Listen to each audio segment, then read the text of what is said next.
বয়স তো অনেক হয়, কিন্তু এই শয়তানের কাজগুলো কে করবে?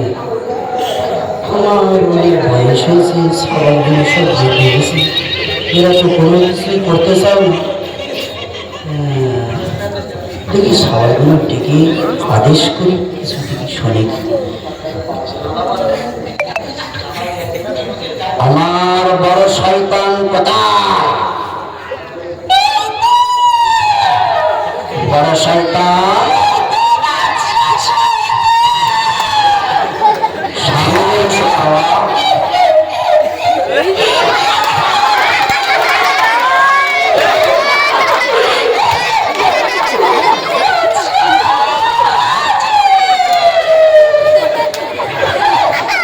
বস বস বস বস বস বস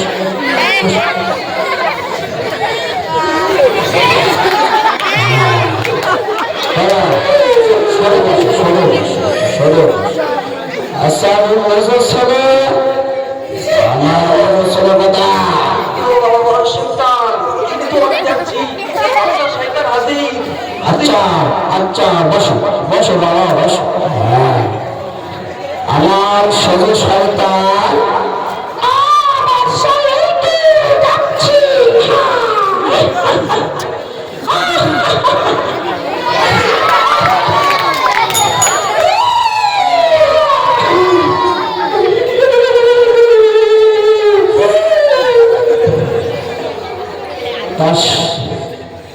আচ্ছা, তা আমার সেই সানো শয়তানটা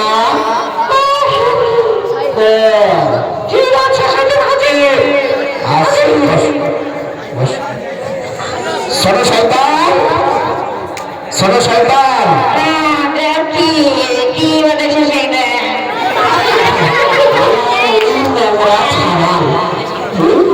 একটু ছোট ছেলে আমার নোংরা ছেলে। বাবা এসেছ?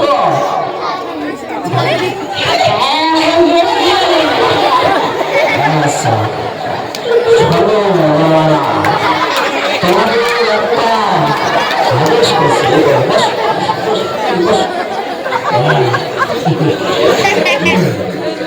তোমাদের একটা আদেশ করছি। দেখো বাবা, আমার ওই বয়সটা হয়েছে বুঝলি, কিন্তু আমি তো আর সরকারের কাজ করতে পারবো না। তো তোমরাই একটা কাজ খুব ভালো হতো, যে সরকার আমার এই কাজ কারবার তো সব সেরে গেছি, তো যাই হোক। আচ্ছা তা হচ্ছে কি, তোমরা এই আমার কাজগুলো তোমাদের উপর আমি ছেড়ে দিচ্ছি। কাজটা যদি বাবা না ঠিকিয়ে রাখা যায়, তুমি যাবে সবাইকে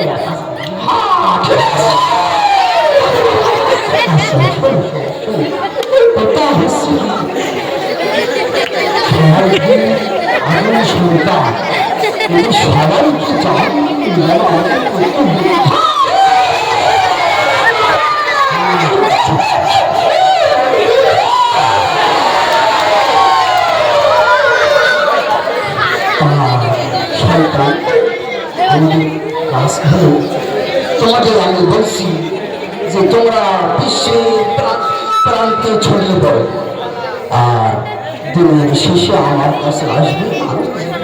তোমরা কি কি করতে পারো দেখি, এতদিন তো আমি করেছি, তো আমার ছেলে হয়ে তোমরা কি করতে পারো? ঠিক আছে, চাও সব বিশ্ব প্রান্তে সব ছড়িয়ে পড়ো।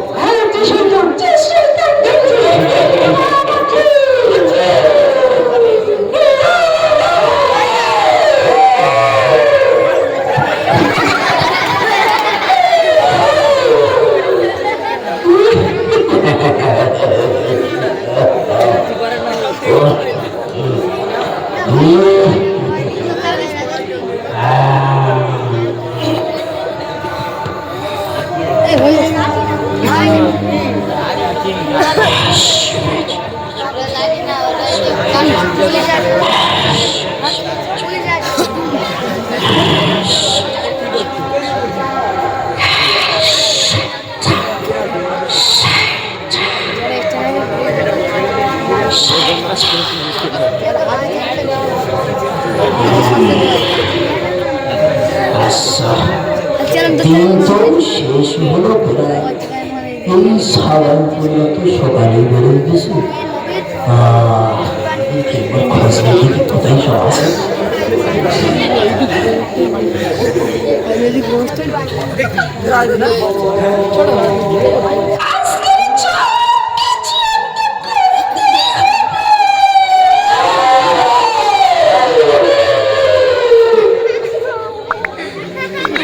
আচ্ছা, আমার শয়তানটা তো সেটা এখনো ফিরে এলো না।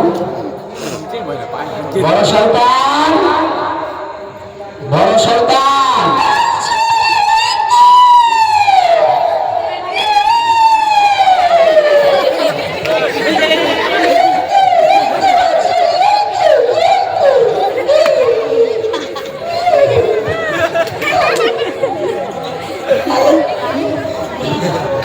আচ্ছা বড় শয়তান,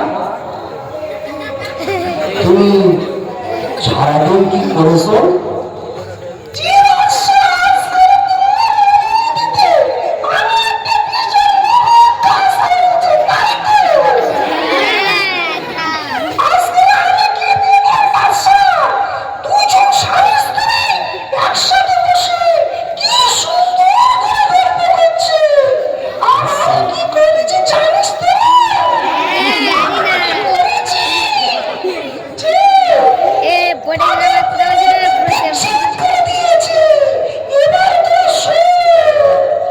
আচ্ছা বড় শয়তান, তুমি সারাদিন কি করেছো বলো দেখি শুনি।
তারপরে কি হলো? তারপরে বাদশা 200 টাকা থেকে 400 টাকা হলো বাদশা। বাহ, তাহলে তারপরে যখন 200 টাকা থেকে 400 টাকা হলো, আমি বলি তোর কাছে চালা চালা তুই সবকে তোর টাকা অনেক আসবে। আমি বলি আমি ধোকা দিতে রাখবো বাদশা। এবারে সে হবে বাদশা সব টাকা ঢেলে দিল। তখন সে সব টাকা ঢেলে দেওয়ার পর আমি ঝটপট করে তো ঘুরে সব হেরে দিচ্ছি বাদশা।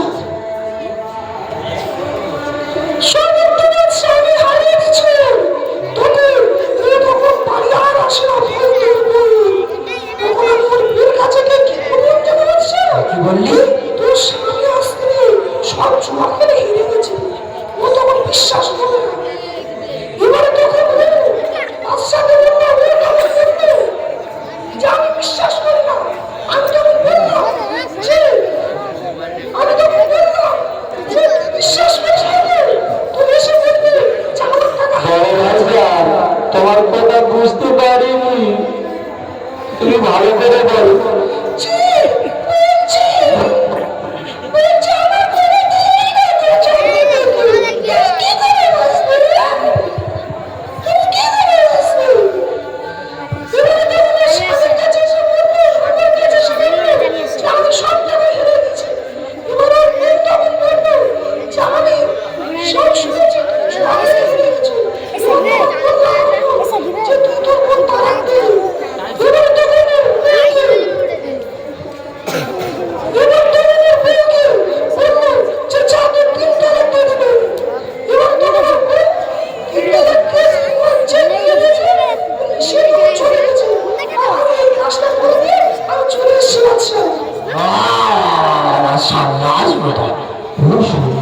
করেছো।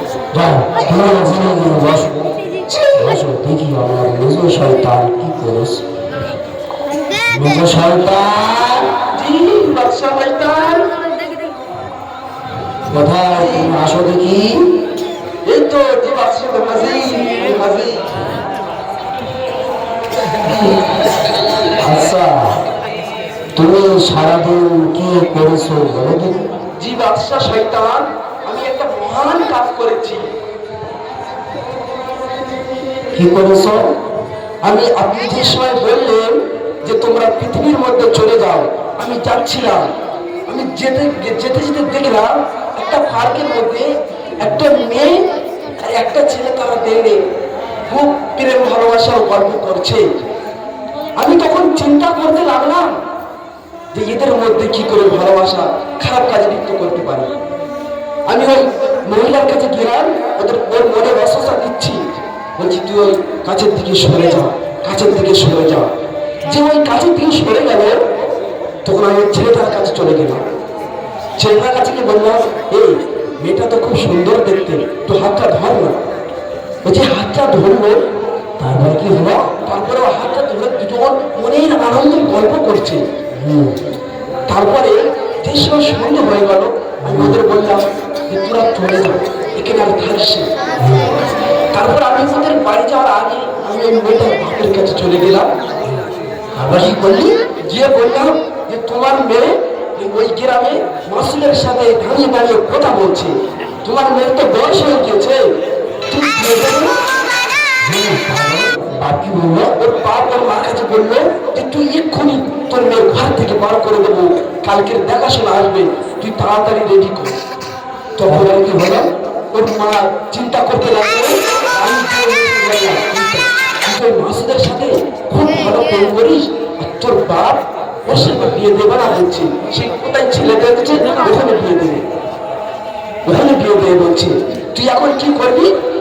ওর মেয়ে অনেকক্ষণ ধরে অসুস্থ দেওয়ার পরে ওকে বললাম তুই রাতে বেলা পাড়া। তারপরে আমি ওর মার কাছে চলে গেলাম।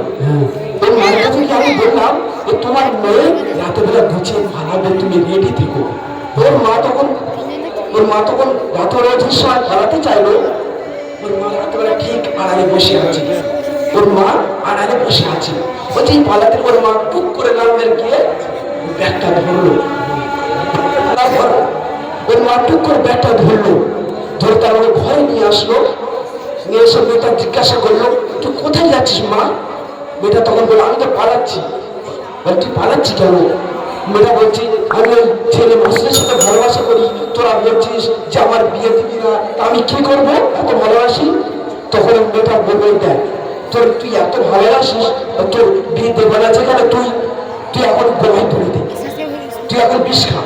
মেয়েটা তখন যে রাতে বেলা বিষ খেলো, বিষ খেয়ে মরে গেল। তখন আমি ছেলেটার কাছে কে বলবো দেখ তুই ছেলেটা তো খুব ভালোবাসতিস, তো সেই মেয়েটা তো এখন মরে গেল, তুই এখন কি করবি? তুই গোলায় দড়ি দে। সেই ছেলেটা তখন গোলায় দড়ি দে, ও মরে গেল। গিয়ে মরে যাওয়ার পরে আমি ওই ছেলেটার বাড়ির ফ্যামিলি, মেয়েটার বাড়ির ফ্যামিলি দুজনের ঝামেলা বেঁধে চলে এসেছি। আমার রোজ সন্তান খুব সুন্দর কাজ করে।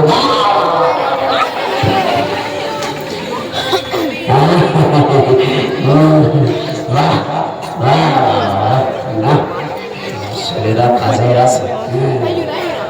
আচ্ছা আমার সন্তান শয়তান এইটা আসি। আচ্ছা আসো। বাদশা শয়তান বলো, আচ্ছা তুমি সারাদিন কি বলেছো আরাম? বাদশা শয়তান আমি অনেক মহত্তম বড় কাজ করেছি। কি করেছেন? বাদশা শয়তান আপনি যখন বলেছেন যে আমার 5টা ছেলে পৃথিবীর 4 সাইডে ছড়িয়ে পড়ো, বাদশা শয়তান যখন আপনি বলেছেন সেই সময় আপনার অন্যান্য ছেলেরা যেমন পৃথিবীর 4 সাইডে ছড়িয়ে পড়েছে, ঠিক তেমনি ভাবে বাদশা শয়তান আমিও পৃথিবীর এক প্রান্তে ছড়িয়ে পড়লাম। তারপরে পৃথিবীর এক প্রান্তে ছড়িয়ে দেওয়ার পরে আমি একটা সাইডে চলতে লাগলাম। বাদশাহ চলতে চলতে আমি ক্লান্ত হয়ে গেছি, আমি আর শরীর টানছে না। বাদশাহ কি করলি? তারপরে সামনে দেখি না একটা মিষ্টির দোকান দেখতে পেয়েছি। তারপরে যখন মিষ্টির দোকানটা দেখতে পেয়েছি, আমি এইবারে ভাবছি আমার তো শরীর ক্লান্ত হয়ে গিয়েছে, আমি তো আর টানতে পারছি না শরীরকে। এইবার আমি একটা বুদ্ধি করে ওই মিষ্টির দোকানে ঢুকে গিয়েছি। বুঝলাম তো শয়তান, আমি ওই মিষ্টির দোকানে ঢুকে গিয়েছি। ঢুকে যাওয়ার পর বাদশাহ শয়তান ওই মিষ্টির দোকানে ঢুকে যাওয়ার পরে কোরআন থেকে একটু মিষ্টি তুলে আমি তাহলে এই নাম করে লেগে দিয়েছি। যখন লেগে দিয়েছি পুত্র বুঝলাম মিষ্টিতে পুত্র হয়ে গেছে। বাদশাহ শয়তান কিছুক্ষণ পরে আবার বুঝি না কয়েকটি দিক থেকে ওই পুত্রের কাছে জড়ো হয়ে গিয়েছে। ওই দিক থেকে দেখে আবার বুঝি না কয়েকটি ইঁদুরও দেখি এখনকার জড়ো হয়ে গিয়েছে।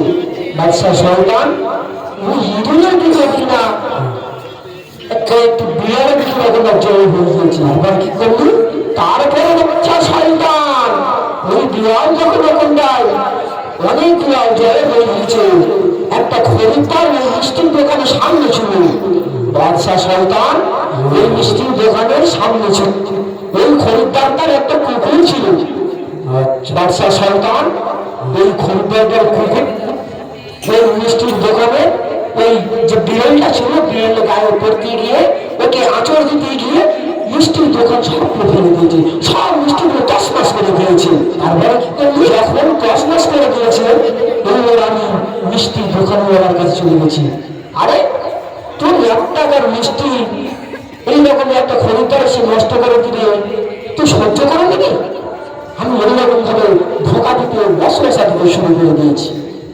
সেই সময় যখন ওয়াসওয়াসা দিচ্ছি দেওয়ার পরে সেই সময় ওই মিষ্টির দোকানওয়ালা বলছে, হ্যাঁ ঠিক তো, আমার 1 টাকার মিষ্টি সব আমি বেকার ফেলে দেবো, বেকার হয়ে যাবে, এর প্রতিশোধ দিতেই হবে। বাদশাহ শয়তান সেই সময় আমি যখন এমন করে ধোকা দিতে শুরু করলাম, সেই সময় ওই মিষ্টির দোকানওয়ালাটা সেই সময় ওই যে খরিদ্দারটা ছিল ওই খরিদ্দারের কুকুরে মেরে ফেলল। তখন বাদশাহ শয়তান মেরে ফেলে দিলে সেই সময় আমি এবারে ওই খরিদ্দারটাকে আমি ধোকা দিচ্ছি, ওয়াসওয়াসা দিচ্ছি। তারপরে কি ওয়াসওয়াসা দিচ্ছি? আমি কি বলছি, এই দেখ তোর একটা সেই ছোট্টবেলা একটা কুকুর পুষেছিস না, ওই কুকুরটা সামান্য একটা দোকানে আসার কারণে মেরে ফেলে তোর চুপ করে থাকবি? এইরকম করে তখন বলেছি। সেই সময় ওই খরিদ্দারটা বলছে, হ্যাঁ ঠিক তো, তাই তো। এরকম ভুলে এইবার আমি যখন ওয়াসওয়াসা দিতে শুরু করলাম, এইবারে দুজনের মধ্যে তুমুল ঝগড়া বানিয়ে দিয়েছি। হ্যাঁ হ্যাঁ বাদশাহ শয়তান। তারপরে এভাবে দুজন ঝগড়া বানানোর পরে তারপরে এরা দুজন শুধু সিঙ্গেল মারাপিট করছিল, ঝগড়া করছিল। তারপরে আমি ওই মিষ্টির দোকানেরা আত্মীয় স্বজনের কাছে গিয়েছি। যাওয়ার পরে বলেছি, আরে তোর কাকা সে মিষ্টির দোকানে যে রয়েছে ওখানটায় একটা খরিদ্দার এসে তোর কাকাকে মারছে, খুব মারা মারছে। আমি যখন ওদের আত্মীয় স্বজনের কাছে বলেছি বাদশাহ শয়তান, সেই সময় ওদের আত্মীয় স্বজনের গায়ে রক্ত টক করে ফুটছে। হ্যাঁ আমার কাকাকে মারবে আর আমরা সহ্য করে দেবো? যেই রকম এমন করে বলেছি সেই সময় ওদের গ্রামে সব লোক চলে এসেছে, ওদের আত্মীয় স্বজন। হ্যাঁ হ্যাঁ বাদশাহ শয়তান।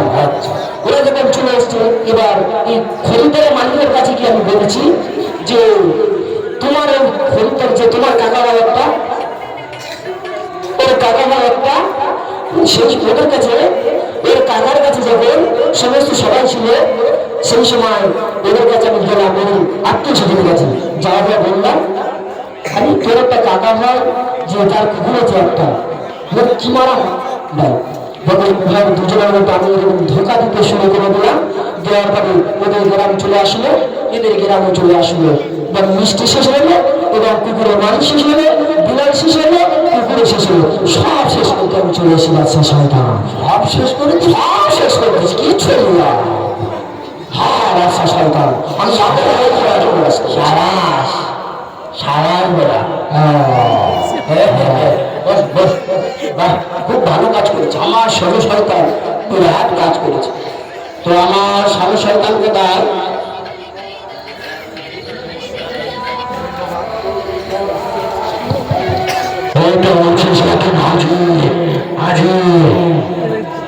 আচ্ছা, তুমি এসেছো? হ্যাঁ, আমি এসেছি। তুমি সারাদিন কোথায় গেছিলে? আপনি যখন বললেন পৃথিবীর ওই প্রান্তে এই প্রান্তে ছড়িয়ে যাও, তখন আমি একটা মাদ্রাসায় গেলাম। দেখলাম একটা ছেলে ঘুমাচ্ছে, তাকে তার হুজুর খালি ডাকতে আসছে ফজরের নামাজের জন্য। হ্যাঁ, তখন আমি তাকে এরাম এরাম করে কাটিয়ে দিলাম, তারপর মাথা মেসেজ করে দিলাম এরাম এরাম করে।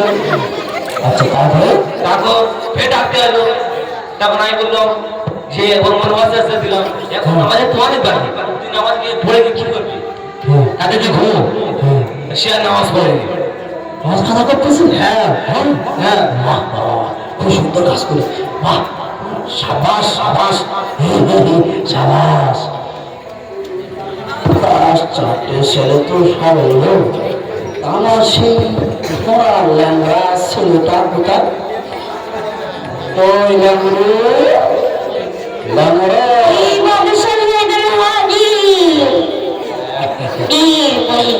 এটাই আমার ল্যাংড়া ছেলে। ল্যাংড়া আমার 10টা না 5টা না শুধু একটা ল্যাংড়া ছেলে। ওই ল্যাংড়া ছেলে। আচ্ছা বাবা ল্যাংড়া, বলো। আচ্ছা, তুমি বাবা কি করেছো? তুমি যে সময় বলেছিলে যে বিভিন্ন জায়গায় সবাই চলে যাও, সেই সময় আমি রাস্তা দিয়ে যাচ্ছিলাম আর দেখতে পেলাম একটা মাদ্রাসার ছাত্র যাচ্ছে। আমি তাকে ধোঁকা দিলাম, বললাম যে আমি তাকে ধোঁকা দিলাম। ও, তাহলে কি করলি? বললাম যে তুই মাদ্রাসায় যাস নে, মাদ্রাসায় গেলি তো মন টিকবি নি রে। হ্যাঁ হ্যাঁ, বাবা, আমার ল্যাংড়া ছেলে, বাবা, কাজ করতে ধরে, ওকে তারপরে বললাম যে তুই কাজে চলে যা, আর ও আমার কথা শুনে কাজে চলে গেছে।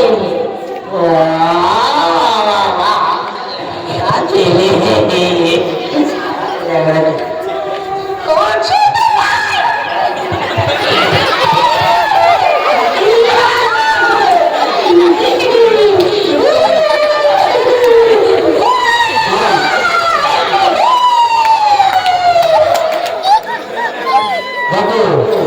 তোমরা সবাই যা কাজ করেছো, সব থেকে আমার ছোট শয়তান মহান কাজ করেছে।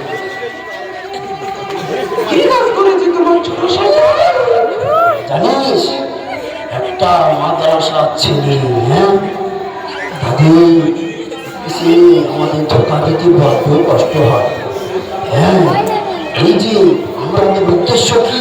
আদম সন্তানকে জাহান্নামে নিয়ে যাবে। হ্যাঁ, কিন্তু তোমরা সব কাজ করেছো আম মানুষদের, কিন্তু মাদ্রাসার ছেলে এরা বহুত ভয়ানক, এদেরকে ধোকা দেওয়া অত সহজ না বাবা। আমার ছোট শয়তান হলেও কি করেছে? মাদ্রাসার ছেলেকে কাজে পাঠিয়ে মাদ্রাসায় ঢুকতে দেয়।